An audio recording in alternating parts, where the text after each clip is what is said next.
नमस्कार, मी अश्विनी श्रेषा वानखडे. कृषी जागरण मराठीमध्ये तुमचे मनापासून स्वागत करते.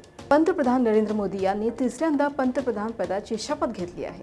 राष्ट्रपती भवनात झालेल्या कार्यक्रमात पंतप्रधान नरेंद्र मोदी यांनी तिसऱ्यांदा शपथ घेताना पंडित जवाहरलाल नेहरू यांच्या विक्रमाची बरोबरी केली.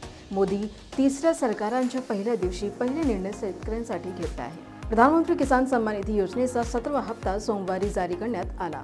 2,000 रुपयांचा हा हप्ता देशभरातील कोट्यवधी शेतकऱ्यांच्या खात्यात जमा झाला आहे. शेतकऱ्यांना निश्चित उत्पन्न मिळवण्याकरिता नरेंद्र मोदी टू सरकारने प्रधानमंत्री किसान सन्मान निधी योजना सुरू केली आहे. या योजनेत शेतकऱ्यांना दरवर्षी 6,000 रुपये मदत दिली जाते. दर 4 महिन्यांनी 2,000 रुपये दिले जातात. तसेच केंद्राच्या धर्तीवर राज्य सरकारने ही योजना सुरू केली आहे. राज्य सरकारकडून 6,000 रुपये दिले जातात.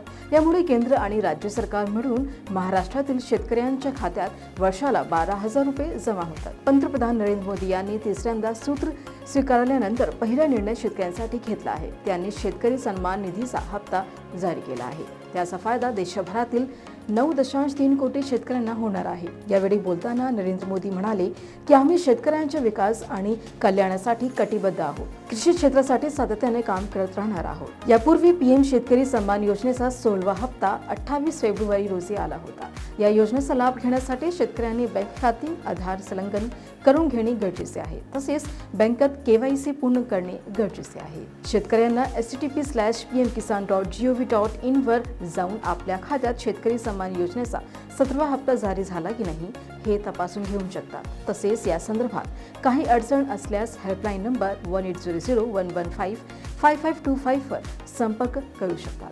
तर शेतकरी मित्रांनो, आज आपण इथेच थांबूया. तसंच कृषी वेगवेगळ्या बातम्या पाहण्यासाठी आणि नवनवीन व्हिडिओ पाहण्यासाठी कृषी जागरणच्या YouTube चॅनलला नक्की सबस्क्राईब करा आणि कृषीबाबतचे अपडेट पाहण्यासाठी आमच्या Facebook शेअर पेजला नक्कीच लाईक करा.